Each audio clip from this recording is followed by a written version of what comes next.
All right, folks, it's 6 o'clock. So we have microphones they interfere with the other microphones. So I'm gonna hold up my lectern microphone here. So first of all, thank you for coming. This is our first town hall that I remember, first one since I've been an elected official. And it was one of the themes of the campaign is where we wanted to be more engaging with the community outbound. And so we set this up, all the council members and myself are here.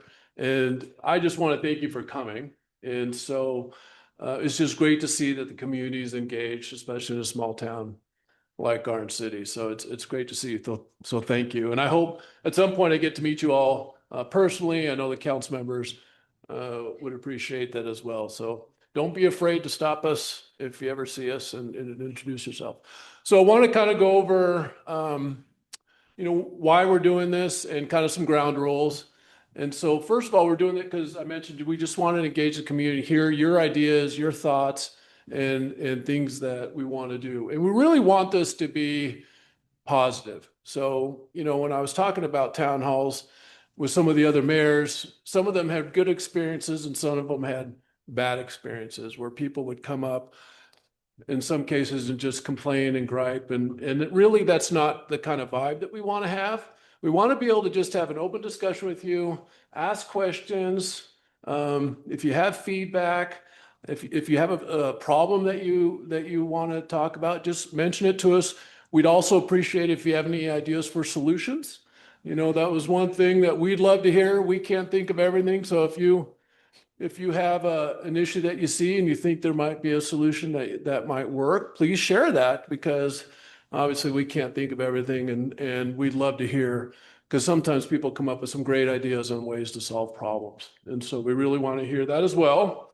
And then also, if you're not comfortable getting up and talking, but you have an issue that's heavy on your heart, feel free to email me or any of the council members. We'd be glad to reply and respond that way as well. So we do, obviously, we all have city emails and we do respond quickly.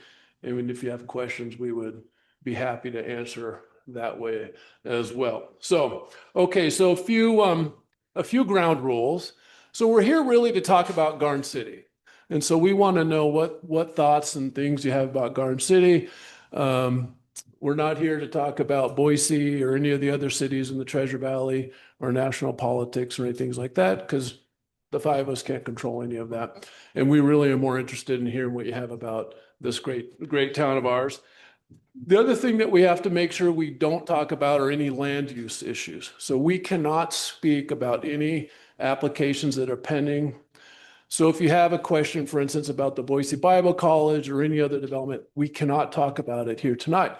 But we do welcome your feedback. So if you have something like a comment or a question about a pending application like that, we encourage you to write in as part of the process. It goes on the record. We read all of those things as part of the process, but we can't talk about it in a non-council meeting or if it's not on the agenda. So please refrain from talking about anything that has to do with land use, because we won't be able to answer any questions about that. And then the plan is to do this for about 20 or 30 minutes, or just to see how many people have questions and things like that. And then we're going to switch over to just what I've decided to do is, rather than have an hour and a half of just open mic, is have about 20, 30 minutes of open mic or so, and we'll just see what feels good. This is our first time, so we've kind of got our training wheels on, and we'll keep making these better and better. But then what we want to do is I want to make it topic based. And so the first topic for this first town hall is, one is, how would you like us to communicate with you? And so as a city, everybody, might get their information differently. So you might be Facebook, it might be the newsletter. We just had a newsletter that went out this past week. So if you're interested in reading our newsletter, I thought it was quite good for a first edition. It's on our website.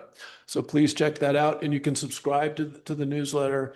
You can subscribe to communications through the website. And so we really want to talk about what's the best way to talk and communicate with you. The second is, we're a small town. And so we don't have big staffs. like some of the bigger cities. And so we really rely on, some volunteers to help us, in this community. And I think probably the best example of that are like the Library Foundation and Friends for Books. The library has some terrific volunteer organizations. And we just started one a few weeks ago. I thought I saw Kelsey Marie. There, stand up, Kelsey Marie. So Kelsey Marie lives here in Garden City, and she was also a candidate. She's run for office, so she's very involved in the city, and she also has her own business and doing social media and things like that. And so I had asked Kelsey Marie to start a marketing committee to help promote and do some fun things. And so she's leading that, and has about 10 volunteers that are helping her. So that's the type of things we're looking for. And so I want to talk about volunteers, or things that you're passionate about. Might be the Greenbelt or anything like that. I'd love to brainstorm on some volunteer opportunities of how you, as a resident of Garden City, can get involved in the city. And to that end, on the desk, we have a sign-up sheet that says, do you have an area of interest? You please write that down. And then also, if you're willing to lead a steering committee, because it's hard to have a lot of people to help, but we need people that are willing to kind of step forward and maybe organize and drive the agenda, like Kelsey Marie is with our marketing. And so please write down or put an asterisk that you'd be willing to be a leader of that volunteer organization, whatever it may be. And then also on the table, there's a form here that has the web address where you can go in and subscribe to newsletters and information and things like that are involved with the city. So I encourage you especially to go on our website and sign up for that. So the plan is to have a 1-minute timer. And so the plan is you have a minute to be able to ask a question, and then we'll if it's something, we're not going to deliberate, we aren't going to make decisions, we'll listen, and then if we can answer the question, we will. So before I start, I'd like to introduce our council members. We have a terrific city council. Council member James Page, he's also our council president. Council member Wendy Carver Herbert, she's newly elected. Her first term started in January, on the same date that I started my term as mayor. Councilmember Teresa Jorgensen, she's been in office she's on her second term and was appointed to the council prior to that. And Councilmember Kent Rasmussen, who is also in his first term. So with that, any questions before we turn on the mic on the lectern? And was I clear on what we're hoping to accomplish today? Okay. All right. Well, with that, the mic is on. So we hope we get volunteers. Great first one. So about Dean, bring up anything you want up. And just please state your name just so we know who you are. My name is Jake Lemon. I live over at Willowville. And I have a question about grandfather rights. We have a security gate issue going on right now where there's 2 different parties that have come over here to ask about grandfather's rights of the building code. And we've gotten 2 different answers. And one suggestion was that we get a letter from the city attorney about the issue. Again, we have 2 parties, so I'm not quite sure how to do that.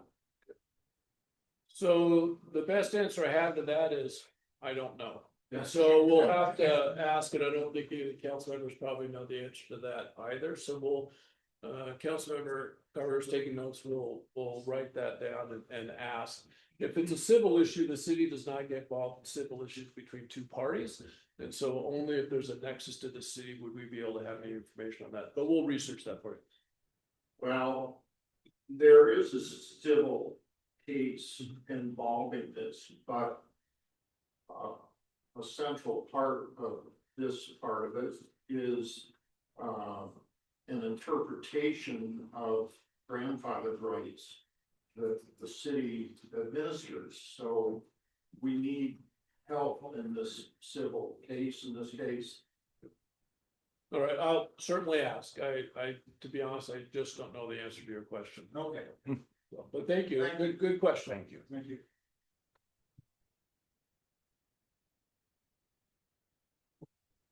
Hi, I'm Erica Harmon, and my husband and I just moved to Garden City in January, and we were also neighbors in Willowbrook. Lovely community. I love it here. Thank you so much for doing this. I intend to attend every one of these town halls that you host. Love the newsletter. I really appreciate all of the outreach and the communications that are going on. Kelsey Marie, thank you. And I'd like to talk with you later about volunteering. Thank you for the blast recycling opportunity on the parking lot. I haven't dropped off yet, but I know it's there, and as soon as I'm ready to do that, I'm gonna take full advantage of that. Thank you for Shredded Day next Saturday. Really looking forward to that. I have a couple boxes of stuff I'm gonna drop off. Have I said I love it here yet? Thank you so much. That's all I have. No question, just a lot of praise. We're really happy. Thank you. And, What, did you say your last name's Harmon? Thank you.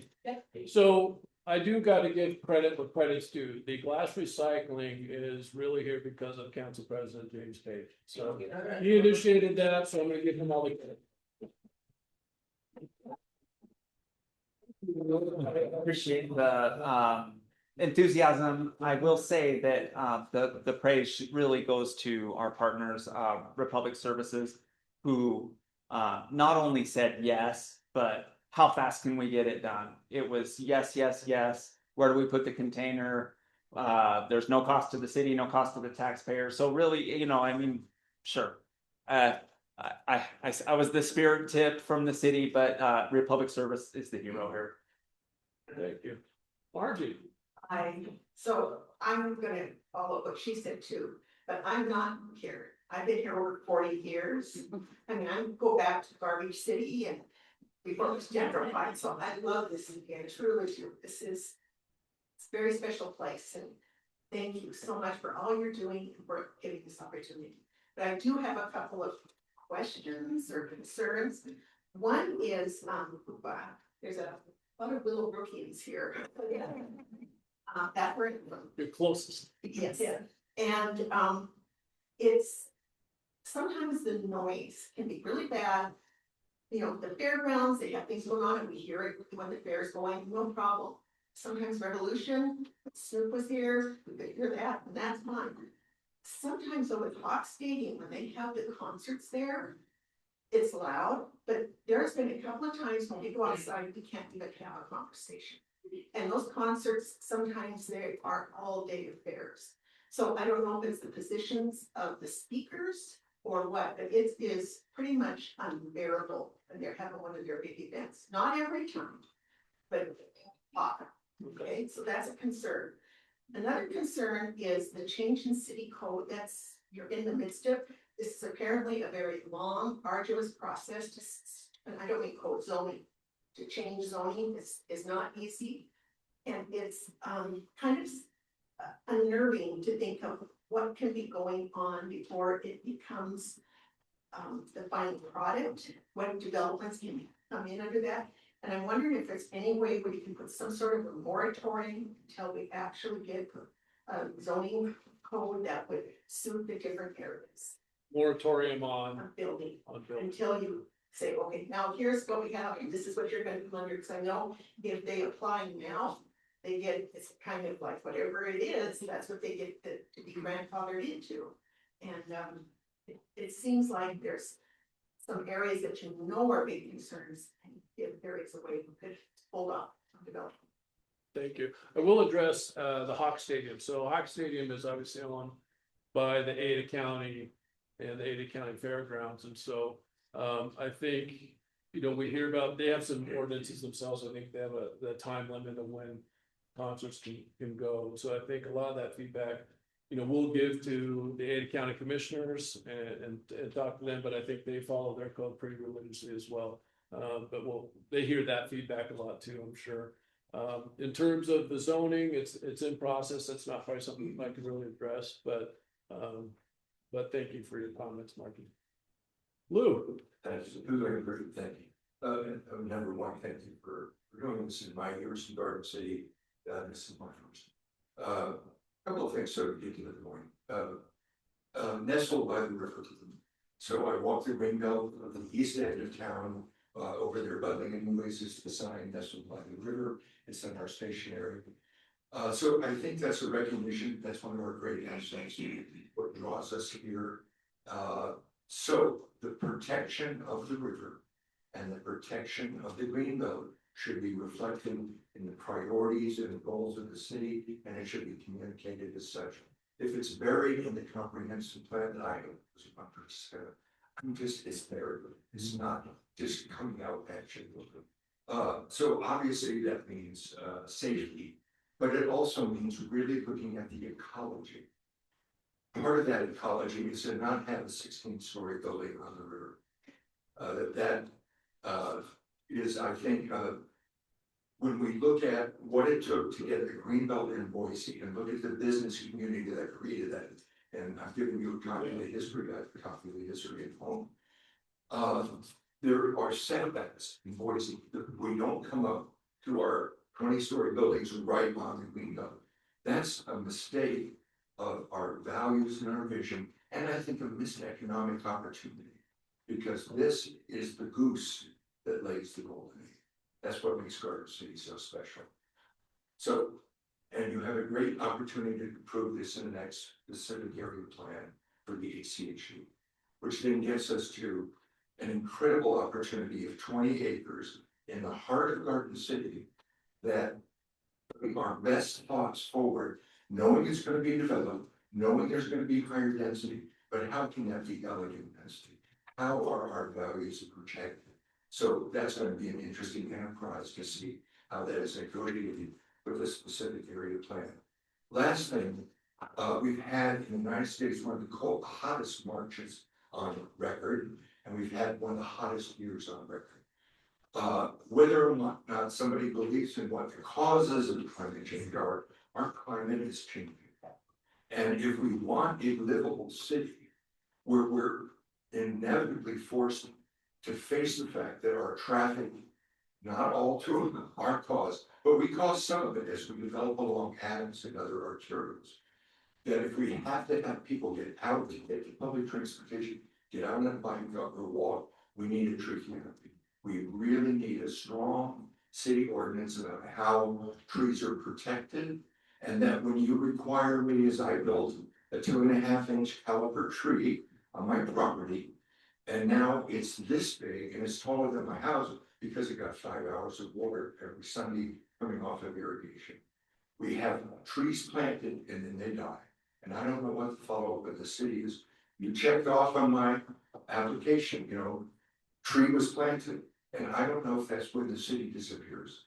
But if we're going to have a tree canopy, it's going to take some ongoing involvement of the city to ensure that they get watered, and if not, replanted.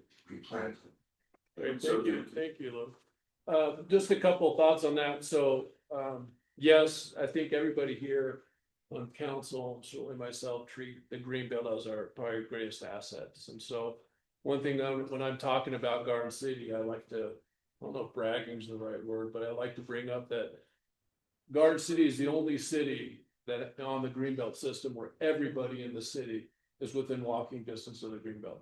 And we're the only jurisdiction that can claim that. And so to me, preserving the greenbelt and doing everything we can that's special is on point. So we do that. In terms of trees, our code, and we're working with new streetscapes with ACHD, where if you put in a sidewalk, you have to put trees. In terms of what happens with a tree and once it's planted, from a city perspective, I have to check with Jenna, but if it's in front of a property, it would be up to the property owner to remove and replace it. And then from a city perspective, it might be something that we'd have to have our code enforcement team at some point. And that's probably just a resource issue. But, you're right, we want to have trees. It's required in our code, and we put in sidewalks that trees are part of that. And so I think, all of us and on council would agree that the greenbelt's top priority. And in landscaping, if you look at our code and our development, we're one of the few cities that doesn't have a lot of sidewalks, and so our code requires sidewalks and trees. And so, but I'll ask Jenna about what do we do when there's a deceased tree. And your point is so well taken about that we're in walking distance, but as the urban renewal plan comes, and we have more folks living on the other side of Chinden, you get to the green belt, when you're taking your life areas. We have to impact them, it's not work. Yeah, exactly. So, thank you, Lou. Thanks, Louis. Yes, sir. So I'm Adam Bass. I've been in Boise or Garden City for most of my life. I live over at 412 51st Street, and I have an office for outfitting business. It's Riverside Business District right over here. And so I just want to piggyback off what Lou was saying. I really want to see our cottonwood forest along the river fostered and developed, since we're losing our cottonwood forest. And so I'm trying to provide a solution. Hopefully it's feasible. I'm not certain if it is, but in the code, there is a section, it's 8.4M, that pertains to the natural resource of the Boise River.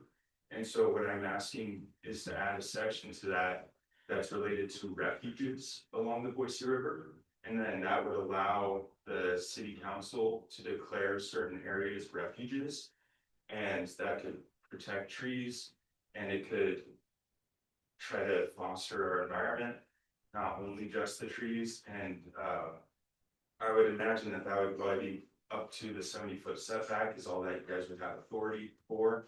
But I would encourage maybe you guys to reach out to the Army Corps of Engineers and see if there can't be some sort of petition or encouragement to have a shared authority within the Boise River, within that ordinary high water line, to where you guys could have that refuge also extend to within the ordinary high water line, and then that would give some more room to let those trees grow.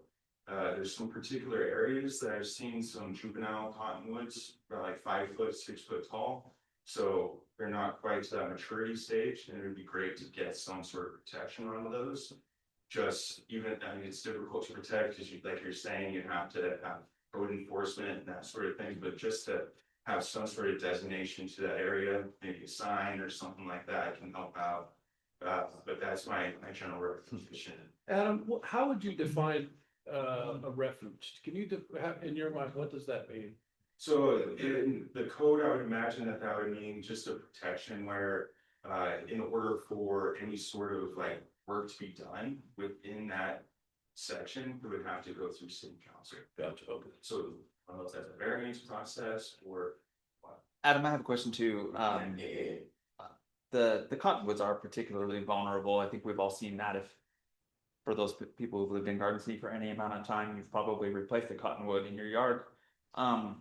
What do you think the biggest threat to the cottonwoods are? Beavers. But I think it generally it's just them not having a diverse like gene. So they're just been replicated. I would research what Rob Tiedemann has done along the Boise River. He's done a lot of research on cottonwoods, and he'd be the expert in the Boise area on those cottonwoods. Tiedemann? Can you spell that? Tiedemann.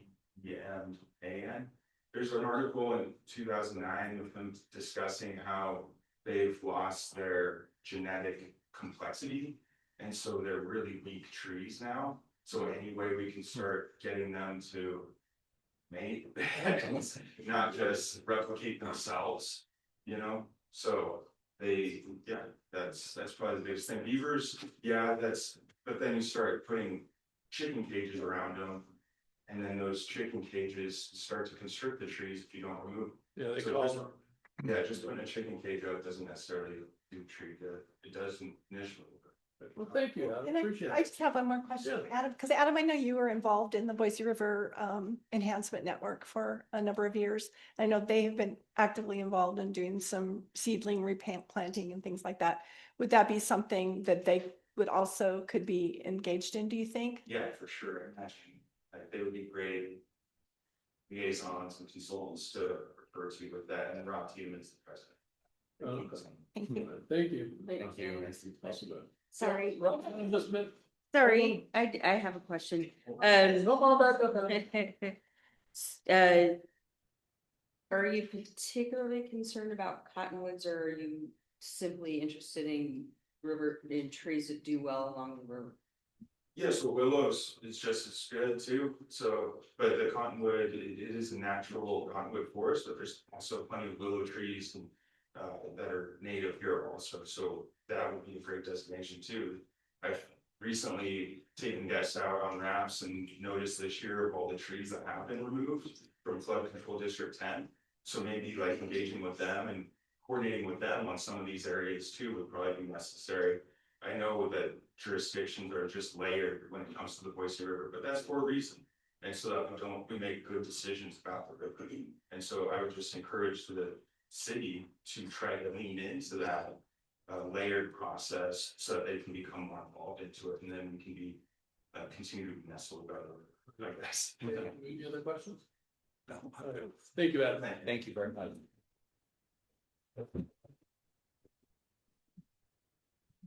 Oh, great, I get to go right after the guy that's so articulate.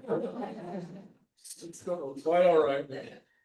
My name's Belinda Iceman, I live on 35th Street, I built a duplex, I don't know, 5 years ago. And I'm building my house behind, the duplex now, and so a couple things have come up during this process, and one of them is sidewalks. So on the corner, when Dr. Goodwin redeveloped the corner of 35th and Carr, I think it is, they put in a sidewalk. It's the only section of sidewalk on our block. Now, I'm gonna have to put in a sidewalk, curb gutter. I don't mind that, but it seems that the streetscape has changed. And so now my sidewalk is gonna be further back than that sidewalk. So it's gonna be just kind of like, by the time the other section of the sidewalk get put in, it'll be like this down our street. So I am suggesting that why cannot we be grandfathered in? I mean, if no section of sidewalk has been put in, I get it, do the new one. But if you've already got a section of sidewalk, that seems really stupid to have a sidewalk that waves in and out. So that's one thing. The other thing that I want to talk about, which has been a pet peeve with me, Tracy, you probably remember that I almost sold my duplex after I built it because a 74-foot tall condo apartment complex was going to be built across the street from me. And I was aghast that something that out of character and that incongruent was going to be going on this block where everything was about 20 to 24. Well, my building is the tallest, and it's 24 feet, and maybe Leap is taller, maybe they're about 30. But every city that I can think of in the United States, almost all of them have some kind of maximum height limits so that things are congruent, and so that you preserve the aesthetic character. You know, we're at a perfect point to implement a height restriction before it's too late, before we're just like not aesthetically pleasing in our neighborhoods. And so those are the two things that I'm concerned about, and that I wanted to address you. And thank you for all you're doing too. Thank you, appreciate that. We'll pass on your comments during the development services. I do know when it comes to sidewalks, we have to deal with ACHD a lot, and so a lot of it is based on their rules and drainage and things like that. But if your particular question, we'll all have to talk to Jen about it and ask that question. But thank you. Okay, yes, thank you.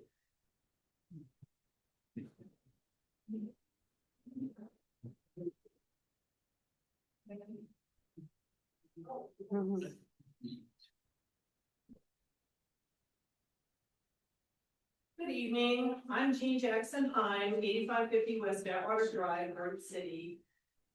Thank you so much for this. This was going to be one of my suggestions for tonight because I don't ever get anything in my water bill that has the newsletter or anything. I started having the water bill mailed to me only so I could get whatever flyers were in there, and so that's great.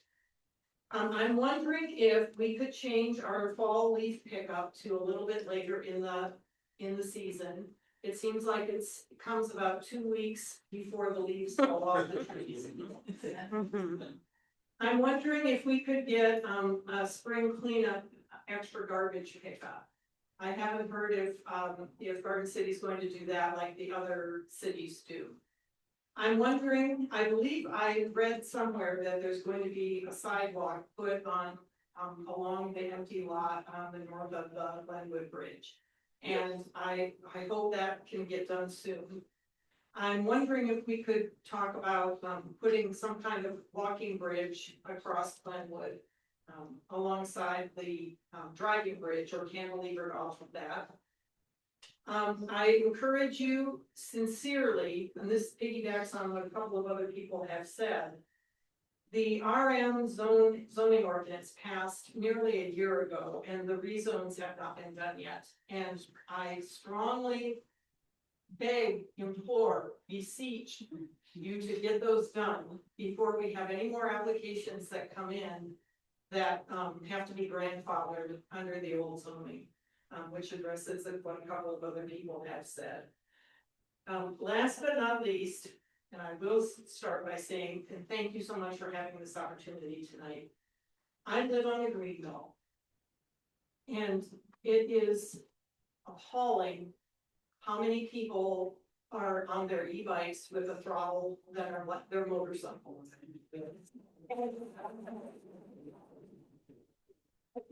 I really can't take it anymore. I can't even walk out there with my grandkids because they are gonna get bowled over. Now, some of the regular bikes, and they can go fast too, but if people are buying these e-bikes for their kids, they're souping them up. There's no throttle. If you're not pedaling, it's not a bicycle.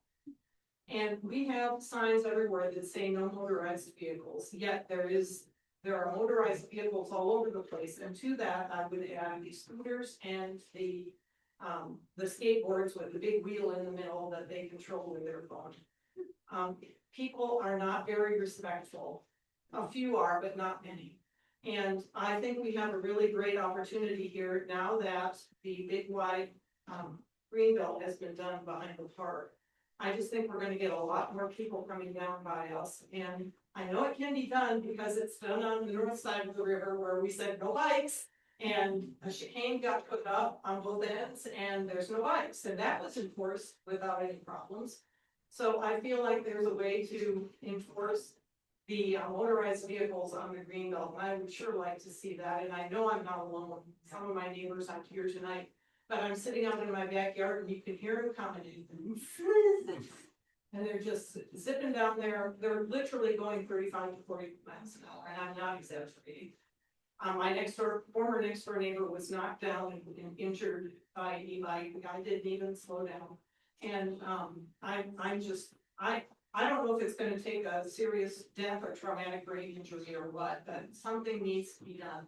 And I do have some suggestions for how to solve that, but I can talk to you Email me. offline. Well, I can. No, I'd love to talk offline. about it. I don't wanna take up everybody else's time who wants to speak, and I thank you for giving me more than a minute. Thank you for the comments. I think one of the things that we should consider when it's time to deliberate is the possibility of creating more complication in the greenbelt when it is time to have sections repaired, and that just inherently causes people to slow down. And there's just nothing like a big tree in your way that makes you really slow down. So I don't, just some, because not to pick on what Ada County did, it's beautiful, I've ridden on it, but it's straight and wide. And it's gonna be a raceway there. It is a raceway. It already is. Even the bumpy part is a raceway. I will say with due respect, I don't know that a tree is going to do it. I know you don't want speed bumps for safety issues. I know you don't want the trenches for safety issues. And I'm sure the people who just want to ride the bike to work don't want a chicane to go around all the time.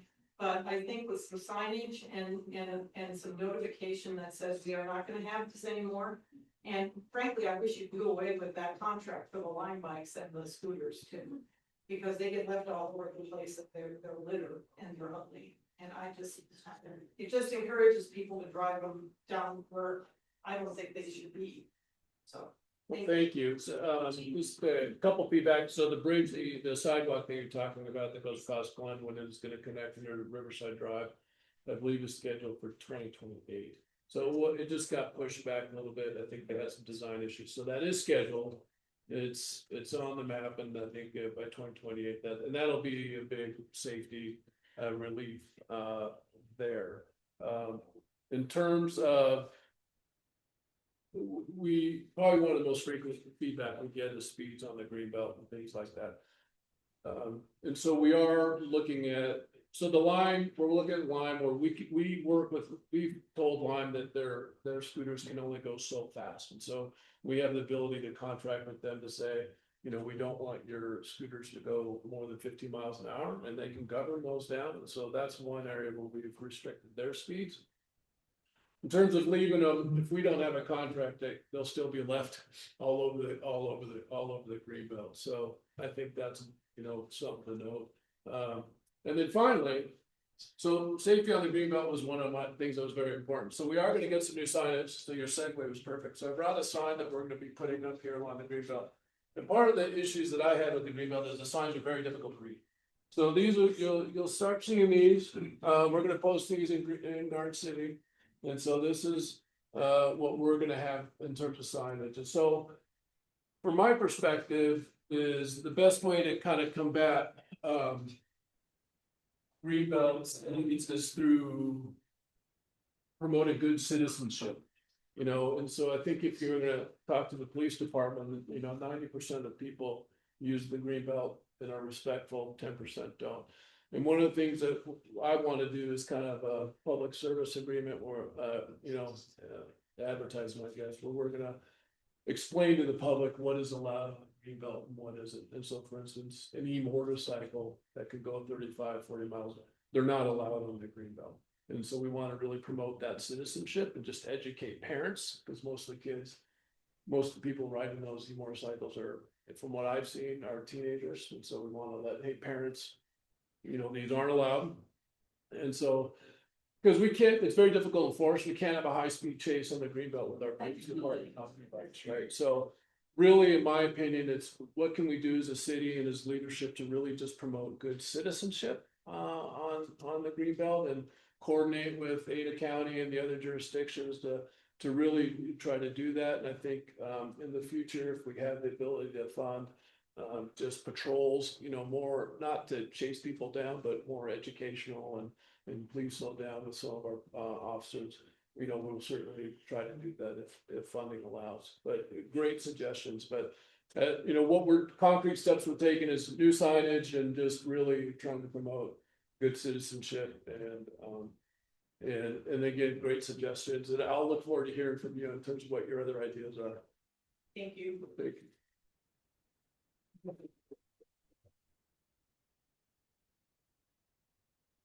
Hello, my name is Randy Holber. I just have one quick question. Thank you again for this.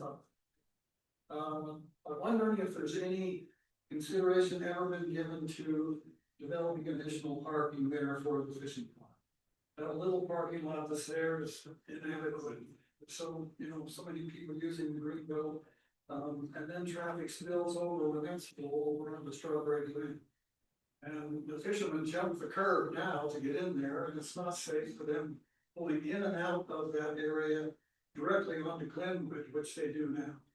But the other day I drove by there and the lady, I assume, was teaching her young son how to fish.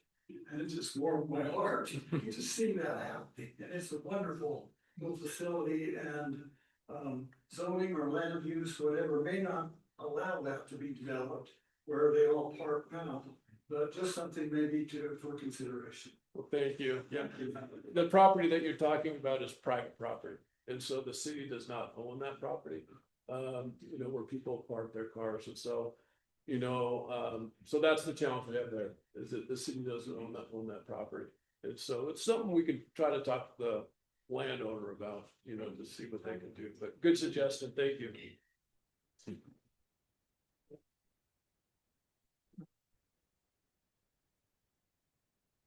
My name is Zach Klein. I live at 5115 North Water's Edge in Garden City.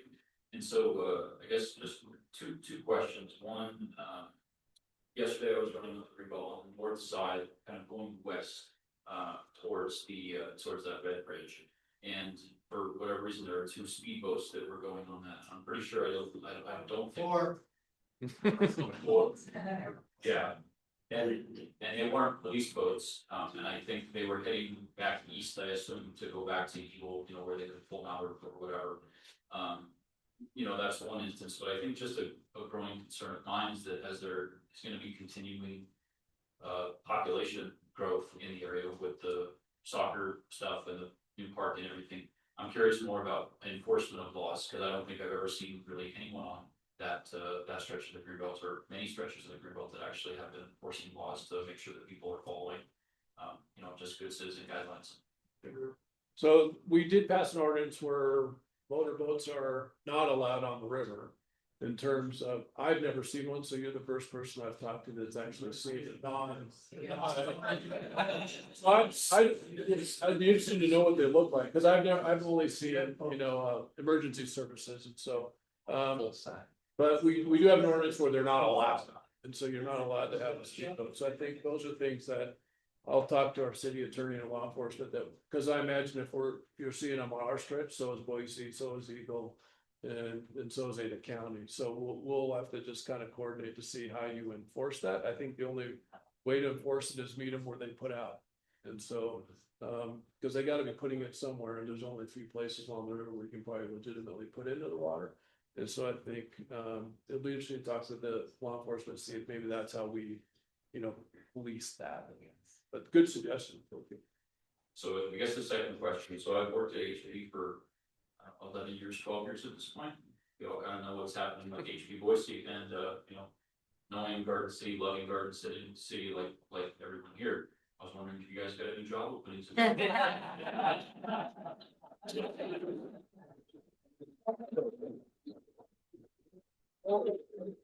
Let's talk after and get your skill set. Zach Fisher's does, Yeah. Fisher's Technology does. She's the hiring manager. So she's the one to talk to. Hello, Donna. Hey, everybody knows me. I'm a pain in the butt. But no, I've got a couple of things that are really easy and from our history would help now, I think. And one is the newsletter. Steve and I used to do the newsletter before our city cast. And something I think we did and added to the newsletter was really helpful, and we could reintroduce it, is putting the address of the ordinance or whatever's point or bullet is, put the address in the beginning. And so just copy and paste it. So people, when they're looking at it, they get interested immediately because it's their neighborhood or their corner, or, so that brings everybody to the table. And the ordinances, they seem so. So if there is a chance to put a little blip at the beginning or right up front, what it is you're doing for, or what area it's part of, something that brings the reader to the table. This is in our agendas? Yeah, in your agenda. Okay, in the council agenda. Yeah, Okay. yeah, it are really and truly, and then if you can get that in front of people, they will be hooked, really and truly. That's one. Good suggestion, thank you. Another thing is really simply, right by the Hawks, that strip by Glenwood is so ugly. And it's been ugly as long as I've lived here. There's no reason that they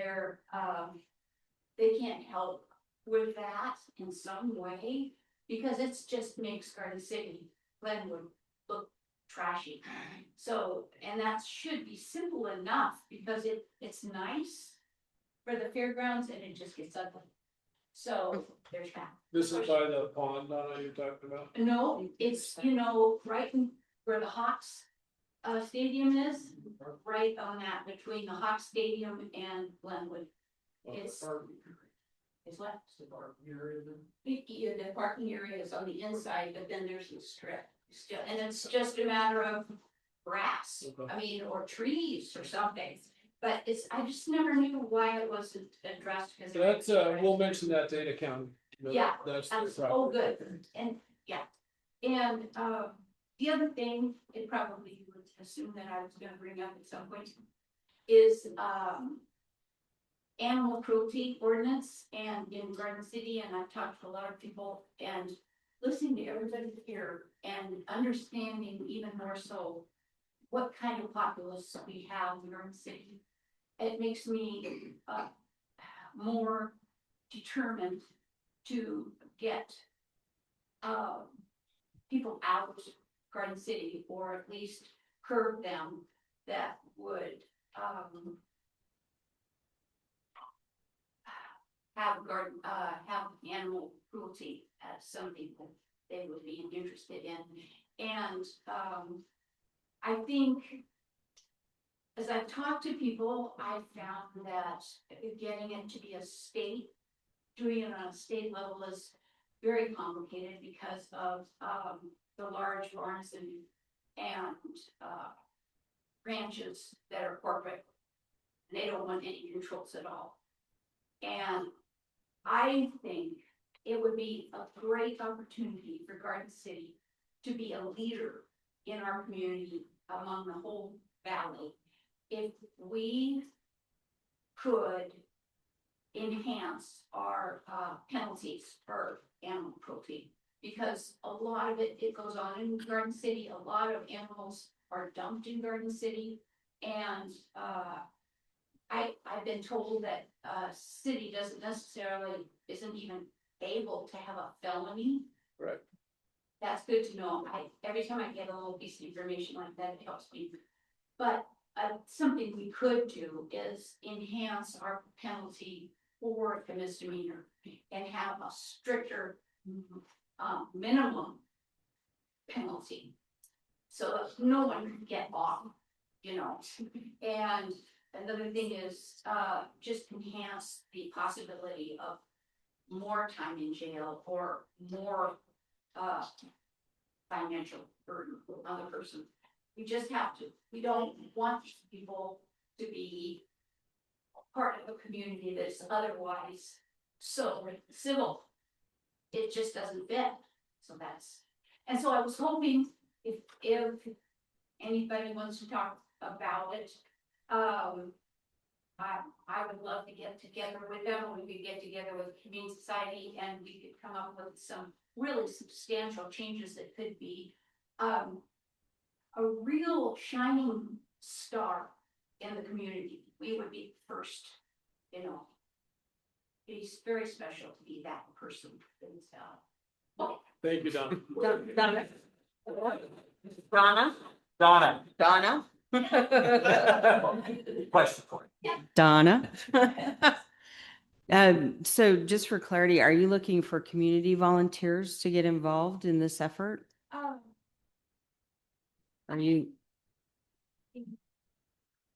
Like talking to the Wadhams about what's the possibility, and at that point, what can we do? I mean, what's possible? And then at that point, I think volunteers aren't as necessary unless you want them to hold placards up. No. So what I might suggest is certainly working with our city attorney, but also if you have like-minded community members that are willing to assist you, again, this forum is a perfect example, bringing more minds looking at it with different perspectives. And what is particularly helpful for this body is if you have done this kind of work and you come prepared with here's a recommendation. Yeah. And but I would suggest if you can get other folks involved, you just referenced our community being very concerned about animal cruelty, that I think would help you move more efficiently through the process. Not a huge committee, but a couple other individuals. Bring to people, that like the community society, Mhm. that works on a state level and found the limitations. Mhm. So that's what I found is finding the limitations was as important to me as finding, everybody sees the limitations, but we need to look at it outside the box. And I know I'm in a kind of an unusual situation because, nobody else knows about the crimes. Because they're not in the alleys and they're not caregivers and they're, this, but I've done a lot of studying for the whole United States and the different states. And, I can put together a very workable situation and different scenarios, Yeah, and I think, Donna, that is a good discussion for Mr. Yeah. Wadham. So states dictate felonies, and so the city No, can't do that. So it would be. the only thing we may be able to do in that would be a discussion with Mr. Wadham is Yeah. what kind of teeth we can add to the misdemeanor. So that's a great suggestion. And Should I go, the best way to do that? just email Mr. Wadhams and open a dialogue with him about, what does he think, and maybe offer some. He said, as we mentioned before, offering solutions is a great way to go. What if you have code from other cities that would be beneficial that you could point to help it. So Okay. we always want people to come with ideas. So that would be great. Thank you, Don. I appreciate it.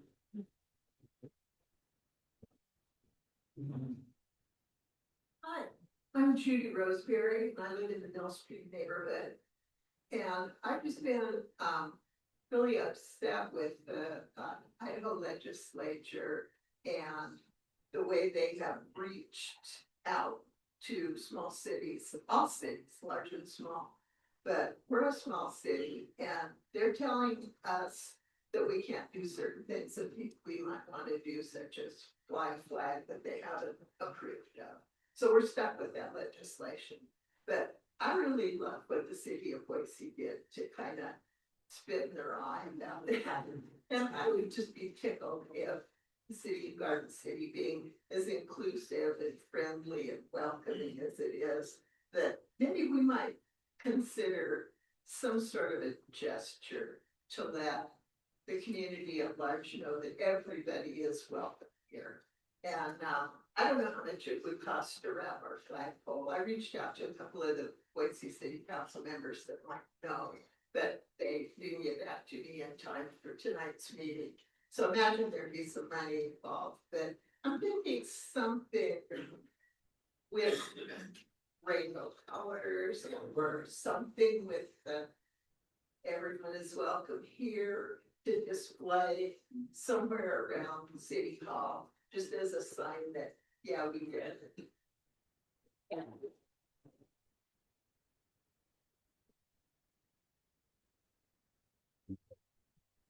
Good evening, I'm Mike Divick, 8941 Lake Drive.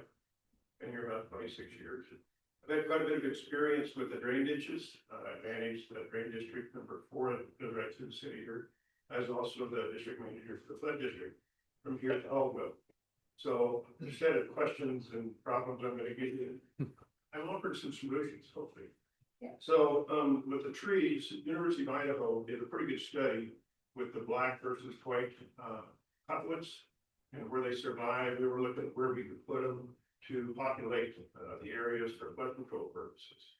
So if you contact the university and if you get a hold of me, I can help you get to the right person, but they've got a pretty good study on how to make the right parent areas a little bit better habitat. So the young ones got a chance. So Mike, I got an email today. You're gonna be on my calendar here in a few weeks. If we can talk about 10 that. o'clock on the 6th. I didn't know the date, but they. So anyway, there's some solutions, in addition to Mr. Cuman. Also, on the Greenbelt, yeah, I've got some of the questions on that too, and maybe we could treat it a little bit, since we're going fast like cars and everything, we could do some of the same signage as in maybe a sign or two that would say radar. Or it could say, radar, or you could say $200 fine. and cameras or whatever, whether we do it or not, it's an incentive. And it might get some of the folks to think twice a little bit maybe. We'll see. And the same thing for the boat launches. If we could work with our resources and Fish and Game to help fund some signs to say no motorized boats allowed, fine, etc. Or something that gives the incentive that, you know. Penalty. Yeah, penalty. But after the meeting, I'd be curious to have someone come explain to me what they're seeing on, I mean, like, are they like a motorized surfboard? I mean, I'm trying to visualize. Maybe after the meeting, people educate me. There's little bitty jet boats, they like to go play in the high water. We have trouble sometimes down around Eagle, when the water's low. We've got a couple of them that we're trying to catch when they come in low water. We got people in the river and waders fishing. That's not a good thing. Is there man? Yes. Oh, yeah. So, Someone send me a picture.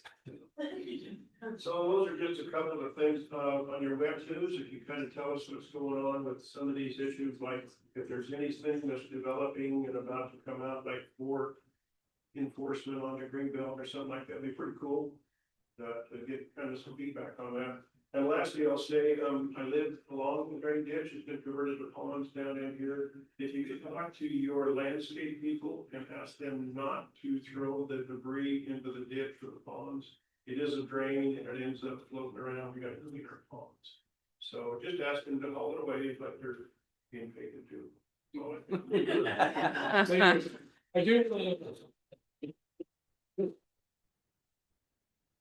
I do want to give a plug to our PD and Lieutenant Domney is here. So I think about a month ago, we did an enforcement where we were probably one of the only cities that I can think of, Lieutenant Domney, that actually did a sting on people running red lights. So I know that that's been a big issue of, you know, you've seen that a lot. And I think we must have written about 30 tickets, I think, plus. And so I was reading the comments on our PD Facebook page, and it was fault from all the other jurisdictions is we need to do that on Eagle Road, and we need to do that in Meridian, and so, you know, hats off to our PD. So we do try, you know, to do those type of things to improve safety, and so that was an example of something that the PD did about a month ago, and wrote quite a few citations. So.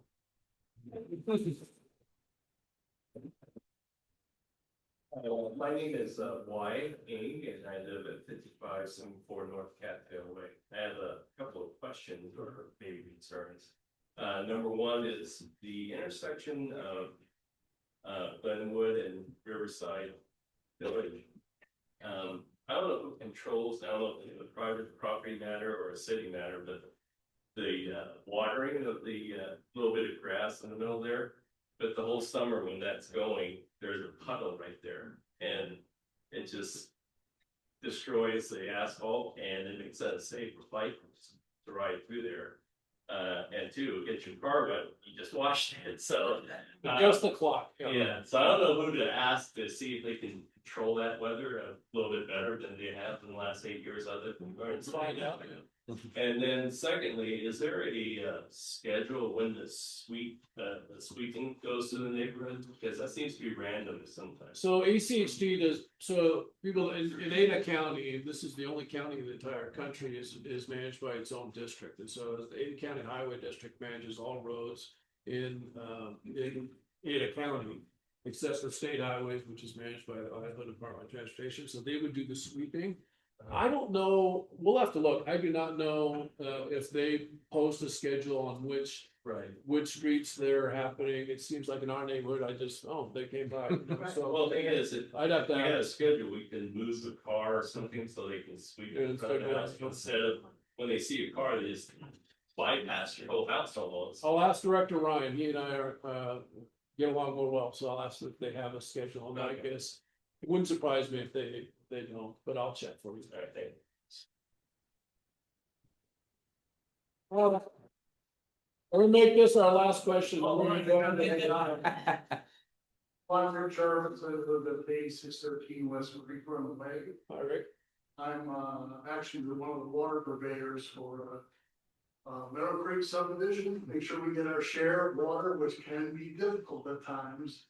Like right now, Meadow Creek is getting nothing, but we said for a couple of weeks. But anyway, I have seen jet boats on the river. especially during high water, typically the times I've seen them. The other thing I do support also the issue with the bikes on Greenbelt, way too, I have electric bike, but I have pedal, I have no throttle. So, but that's serious problem, but no one's talking about the rats. Would you like me to talk to you about that? Yeah. I don't really know what the city's doing anything. I know it's been a problem in our area. We haven't had a problem, but I just thought I'd address it, that's all. I'd be glad to. So the issue with rats is they have to be declared an invasive species to get funding. And so the state legislature, there was actually a bill that went through the House and it was not voted on. And so the reason is I think the other counties in the state are saying that's a Treasure Valley problem. That's not our problem. We're not willing to use our tax dollars to pay for your rats. And so until that gets done, and normally pest control is done through the county at that level, mosquito abatement or gophers and things like that. So at this time, there's no funding for rat eradication. And so my suggestion is if you have rats, hey, hire someone to come get rid of them as soon as possible. And so I think the pest control companies are all over it now. It's kind of a new industry for them. And then also if you're feeding ducks, you're feeding squirrels, you're feeding birds, you're feeding things like that, I would stop. They are attracted to that. Same with, raccoons and skunks and, other animals you probably don't want on your property. So I think the messaging is if feeding wildlife, don't. And then two, if you have a problem, at this time, it's not funded by the state and it's a personal property issue. I have just one other question that's related to again drainage issue. Since we get our water from drainage district number 2, and a lot of those drains aren't maintained, especially west of Glenwood, because it's run by the Army Corps of Engineers, not the district. And we have limited water flows. We have beaver dams in there, and it ends up increasing the groundwater level and actually flood some of the homes over there at times. I just don't know if the city can get involved to help with getting these agencies to require, like maybe the property owners, that they can, the property owners have to maintain, but it's not being maintained. Okay. So that's an ask that we'll have to make from those agencies. Yes, it's very much a jurisdictional issue, but I think we'll make sure we take note of that. And ask, yeah. And I know, like for instance, ACHD, their rule is if you're on adjacent property to the right of way, it's up to the property owner to maintain the property. And so I think if I were to guess, most of those agencies probably say the same thing, but we certainly work closely with them, and Public Works Department does too. So it's something we could certainly mention. Well, you have a lot more leverage in this little home. Yeah. We'll talk to them about it. Thank you. Yeah, thank you, Rick. All right.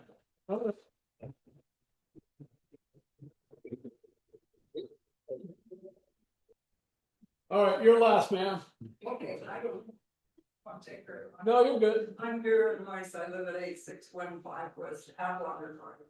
And I'm just, there's been so much discussion about the green belt, and I just wanted to remind people that years ago, there were ambassadors and volunteers who patrol the green belt, and that because we might, you might want to look at doing something like that again. You are putting a perfect segue into our next topic. I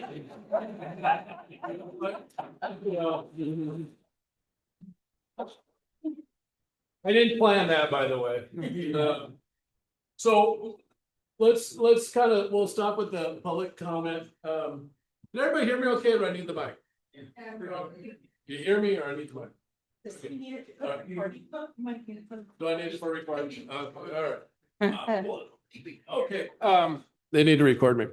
So we'll start because of that great segue is, one of the things we want to do as a small community is get people involved. And so some of the things that we mentioned, the marketing, is I'd love to get some ideas of where your interest would be in volunteering. And I know, for instance, Wendy wanted me to mention that the Library Foundation is looking for board members. So if you're interested in serving our great, not a quiet library, there's some opportunities there. And so one of the items for me was, Greenbelt ambassadors. And so on that front, one thing that's really important for people to realize is if we have Greenbelt ambassadors, they're not enforcement, right? I don't want someone to go up and tell someone to slow down. That's would not be the role of an ambassador. And so we have to really make sure there's clarity on what the roles are of a Greenbelt ambassador. But that being said, we want people to be able to, go on the Greenbelt and be ambassadors for the Greenbelt. And one thing that I've got on my list of things to do is to create a flyer that talks about safety, has a map of the Greenbelt system-wide, and I'm working with the other cities on this.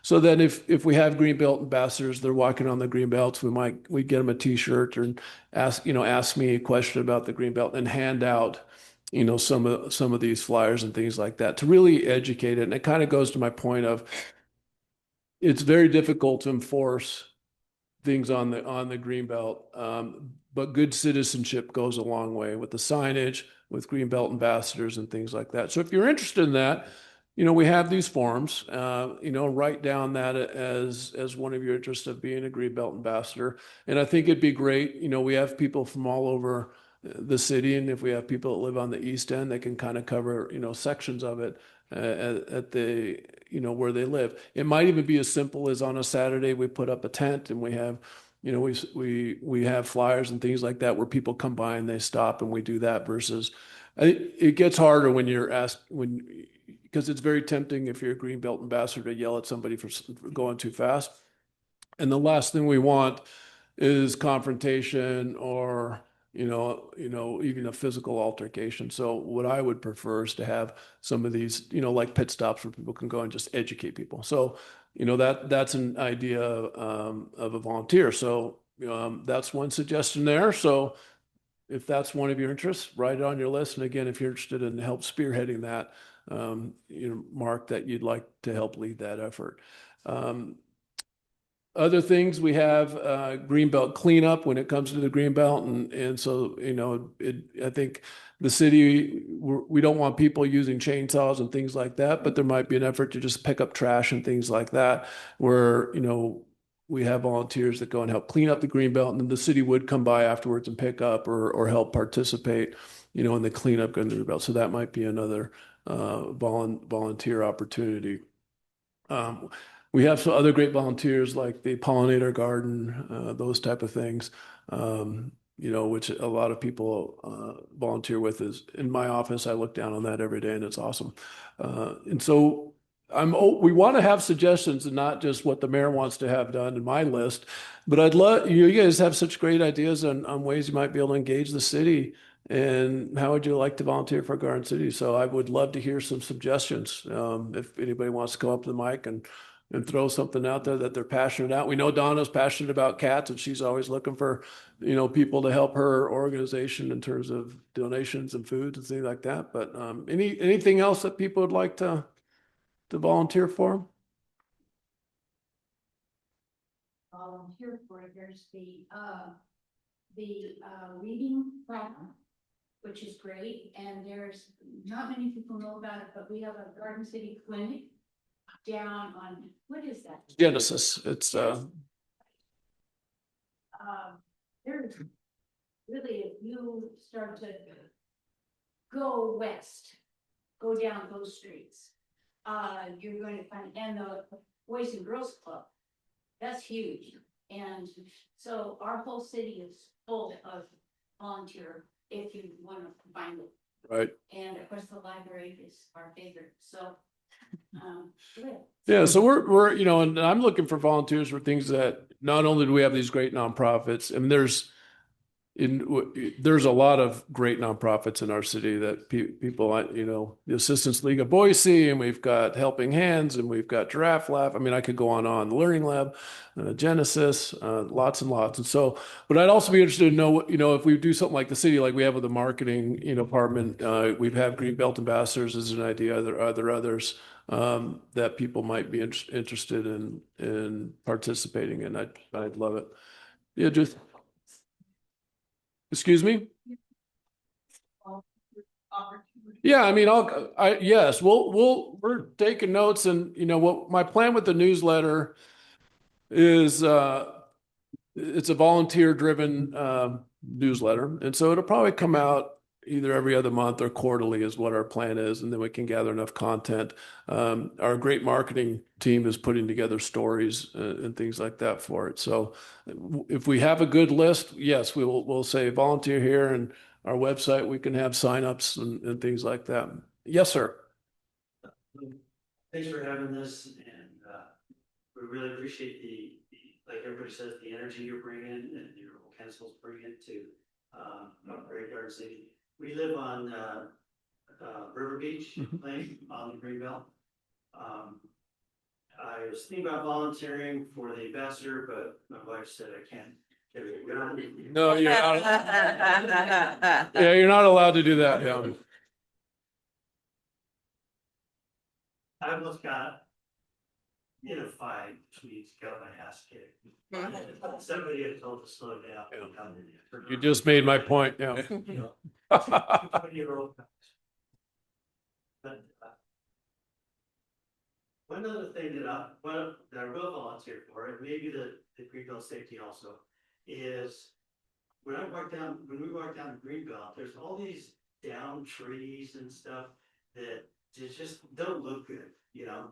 And I know the city's not responsible for cleaning it up or anything, only if it blocks the Greenbelt. Right. Yeah. But can we have days where groups of volunteers go down and they collect just the down junk? You just sounds like a leader of a volunteer committee. Yeah, so certainly. So the only thing we have to work is there are places on the Greenbelt where there's private property. And so we wouldn't be able to clean up on someone's private property, but where there's things close and things like that and trash and things like that. And Colin, maybe, you know, I don't think that would be a problem to have a group that come along and help clean up and put them in bags and things like that, that the city, your crew could then clean up. Can you maybe help with that? The biggest issue would be, like, I think you're talking more like down trees and stuff, pretty bulky things. I don't know where we would, store those in the interim between the time it's picked up and the time that we have guys that go through and clean it up. Firewood donation. So obviously there are workarounds that, Right. We can be creative. And you're right, it's not things that would be able to go in from bad. Correct. You know, and then like a lot of, Mr. Leader who owns a lot of private property, they do a lot of cleanup themselves, and I help them. Right. But then they'll have large piles of organized branches, you know, next to the creek. So we would have to get his permission if it's on his property. And thank you for volunteering. You know.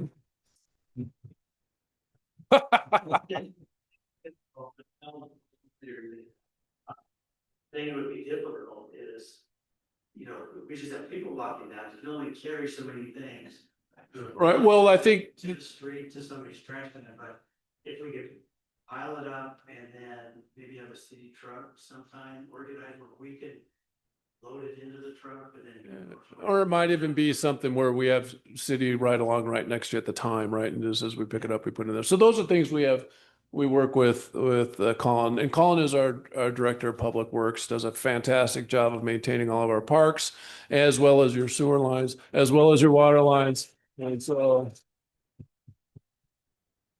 everybody, when you take a shower in the morning, thank Colin, because he's the guy, right? Along those lines, my question would be, is Director Schmidt, do you see a need for volunteers? We're clearly the Greenbelt is a big focus, but for a little city, we have a lot of parks. Do we need volunteers to help in the parks and trash cleanup or anything like that? Not so much in the parks, and we do have groups that reach out to us all the time about like work, I don't work in Volunteer hours. I don't work in the private world, so like workforce, what do you call those? Yeah. Y'all get together and do things together and Sure. there you go. So Team building. I work in the public world, so we just have guys that take care of it. So, but folks do reach out to us all the time. They want a workforce gathering, so they get all their folks together and they clear up all the stuff on the green belts, which is fantastic. Some of those groups though are huge. They're 100+ people. So they do quite the cleanup job, and it takes us a few days to pick up all the stuff. So I think reaching out once in a while, asking if anybody's putting together a group of people, they're always willing to take folks outside of their business just to be part of their group. That's fantastic. But so I guess back to your question, the parks and stuff, our folks, and we have a contractor that takes care of the grass cleanup for us. So our guys really maintain the park equipment, the restrooms in a couple of the parks, some of the gazebos, the picnic tables, stuff like that. So in that respect, we don't need a lot of help, but Greenbelt, feel free to reach out, and if there's somebody doing it, we can get you in touch with that group, and I'm sure you are more than welcome to participate. And we have close to 5 miles of greenbelt, so there's a lot there to look after and take over. Lou. No, just like you mentioned in terms of the Greenbelt ambassadors, and maybe having a little handout to share. In our part of town, we have a lot of people on 33rd Street, 34th Street, trying to get under the Greenbelt, parking there, and oftentimes sitting in the car idling as they text in their air conditioning. So I think we need clean air ambassadors. Yeah, as well. It's reminding people about our air shit. Good. Or I have seen signage in some places that say, I don't know what. Lots of in front of schools. Yeah, no exhaust Library. zones or things like that, the library and things like that. Good suggestion, Lou. Thank you. All right, who else has passions? Yes, ma'am.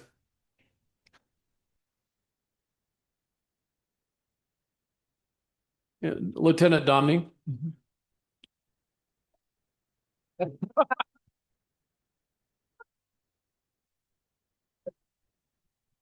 Lieutenant Domney's awesome. You shouldn't say that.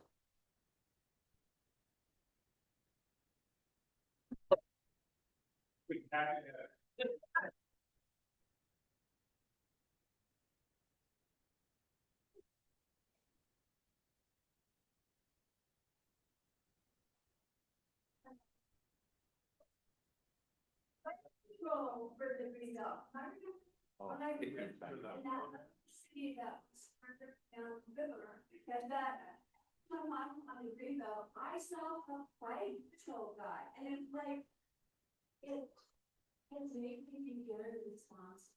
I've seen fire, I think it's a great one, but we'll never be able to catch you. I really, Yeah.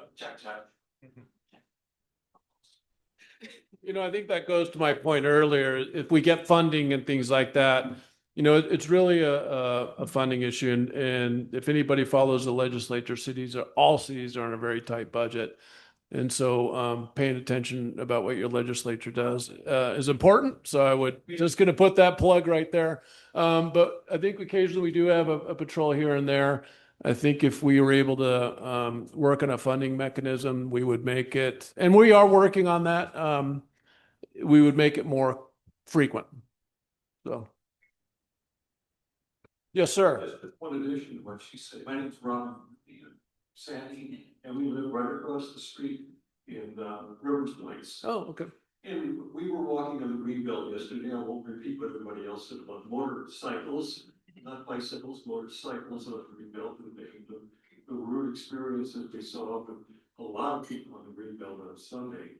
However, we did see 2 police officers on bicycles yesterday. Now, were they from the city, or were they from Boise or Eagle? Where did they come from? So our officers do have bikes available to them. We have bike racks to put in the back of their cars so they can take the bikes out. And a lot of times if they have a full team, especially in this nice weather, some of the officers want to get out, right? And which we encourage. A lot of times we're short staffed, so we need them in the cars to respond to calls. So it really depends. During the summer, we'll run overtime shifts for the Greenbelt just so they can get out and ride and people can see them. But a lot of it's just staffing. Yeah, so it may not be necessarily consistent, which is what we're gonna try to solve here, hopefully soon with funding. Thank you, Tyler.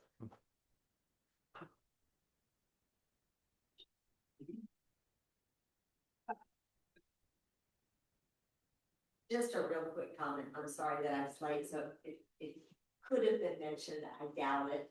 My name's Mary Ann Gorham and I live on Pintail Bay. And I am so proud to live in Garden City. And I moved here. I had somebody actually say to me, "Wow, you live in Garden City? I remember 20 years ago, you wouldn't have admitted that you lived in Garden City." Change hasn't it? I'm an ABC News watcher, and I am so tired and annoyed and frustrated every night when I hear about the neighborhood reporters from Nampa and Star and Middleton, and they say every name, and Garden City does not pop up there. And I don't get it yet, and I've been gonna pick up the phone, I'm gonna call it, because I remember there have been, you know, stuff going on in Garden City. But I think we need a collective, send an email or. Well, thank you for volunteering. Now, you know, I've already got 2 volunteers and 2 leaders. No, and you know, hats off to, I'll mention Kelsey Marie again. So those are some of the efforts of our new marketing department is if you'd like to volunteer for that. And so, you know, we've got people that are doing stories on walkabout and transportation. And maybe we need someone that's like, okay, whenever we have something, can you be our liaison with, you know, the media and promoting us with Boise Dev and making those calls and doing those type of things. You know, I think if you're interested in that, you know, or if you have a story of interest and things like that, you know, Kelsey would be a good one to talk to. And she may say, you know what, that may, Kelsey Marie, you know, and that may be one where, you know, it might be its own little committee. So great ideas. I love it. Yeah. Thank you. Thank you. Yeah, appreciate it. Oh. All right, Marlene. Everybody thinks I know everybody, but Marlene is one of my wife's best friends. So I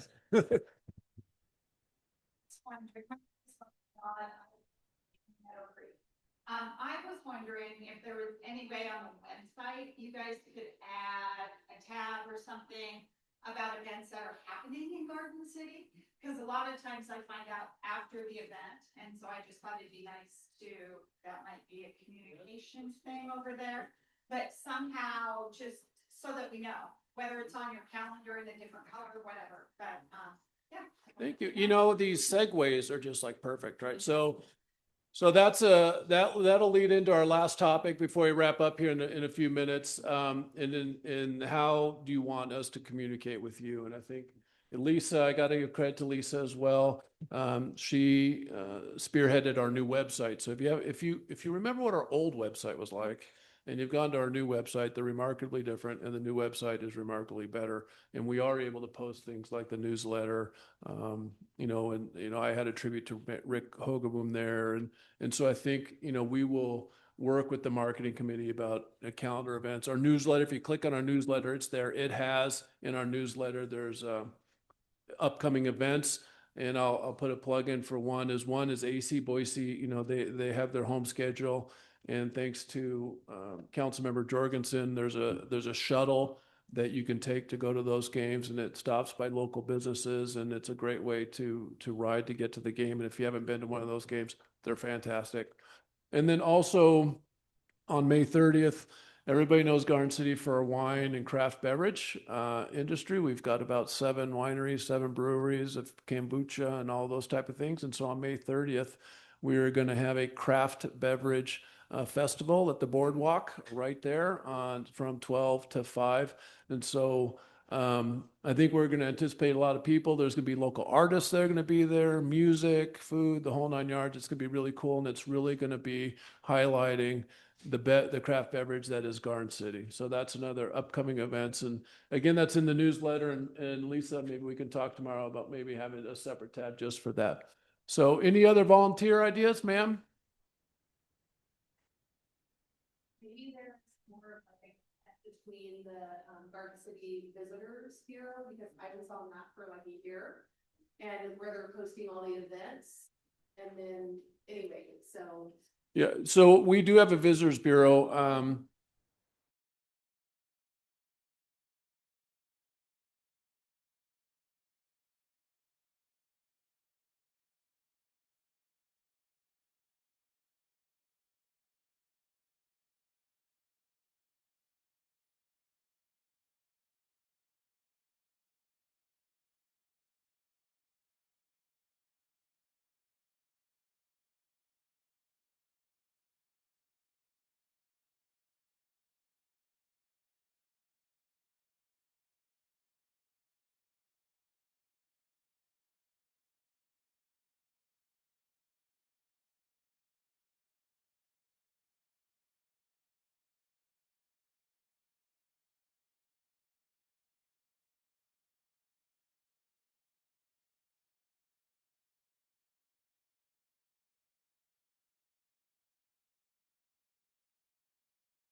We lost connection for a moment. Go ahead, Ryan. I just wanted to put in a quick plug for the Western Idaho Fair and obviously AC Boise that came up, and we did get some questions about the noise there. And I don't know if everybody knows this, but the entire fairgrounds property is Ada County property, not Garden City property. So we do want to hear, if you have noise complaints or any other complaints about what goes on at the fair. I think, it's such an exciting time with all the new development going on there. We are still in talks with the Boise Hawks, who want to build a brand new stadium with supporting development there. Yay. But everything we do at that property, we want to do it in consultation with and with the support of Garden City. Absolutely, thank you. Very important that the two entities are communicating, make sure we're on the same page, because what affects one area is going to affect the other. For instance, the parking at the fair, when people are leaving the concerts late at night, we do a lot of stuff right at Expo. I think we could do some improvement on the exiting after the big concerts or the big soccer games. That's going to take obviously more collaboration with Garden City Police.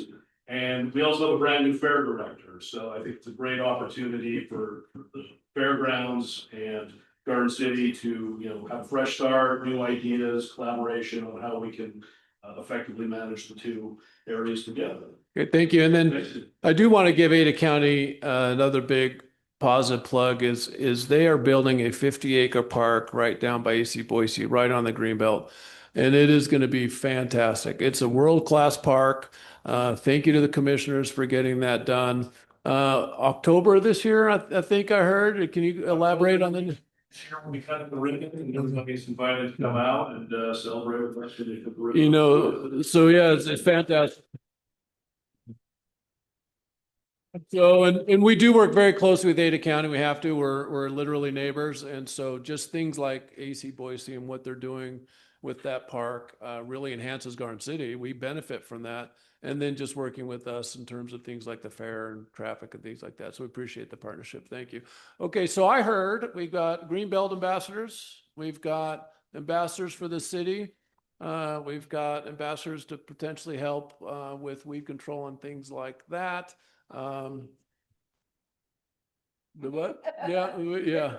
And then what else can you read? Any other volunteer? We obviously have the libraries that we want, you're welcome. Our library is fantastic, folks, and I think everybody knows that. Yeah. Thank you. And we want to make sure, I think we had one where we want to make sure that we're keeping up with events and maybe the media and Kelsey Marie spearheading that. So, okay. Any final questions before we adjourn?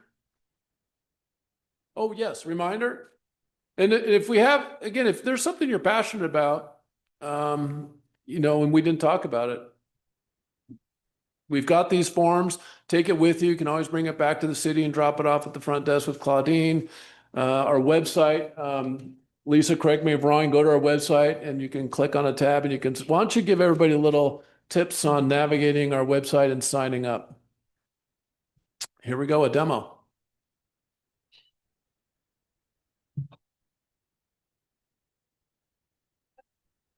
So we have some different areas here. These are some of our quick links.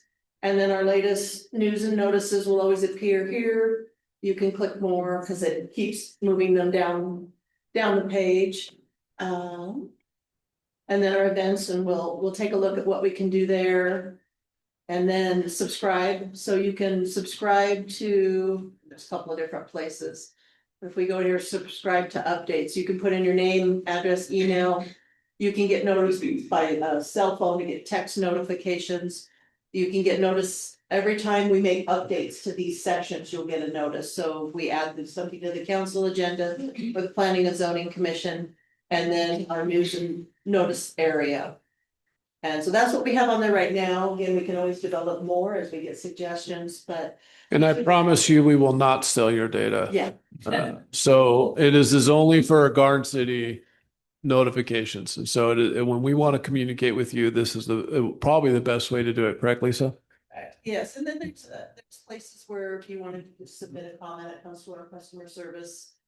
We do have, somebody brought up the Visitors Bureau, so we do have the Chamber, the Visitors Bureau, and the Southwest Idaho Travel Association on here. Once again, we'll take the feedback because we developed this from what we know and how we think people navigate, but I've gotten a lot of feedback from various departments and from some council members. So we're continuing to evolve this. We do hope that it is a little more user-friendly and gives you kind of quick access to things.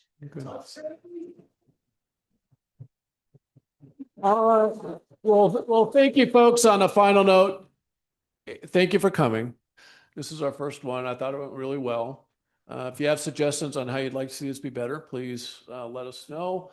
And then also thank you for keeping it positive. We didn't have any negativity. It was very good. People brought solutions, and that is exactly how we want these to go. And that's also exactly how we want you to have a relationship with your elected leaders. So thank you for coming, and we'll look forward to doing one of these in a little bit. Take care, folks. Have a great night.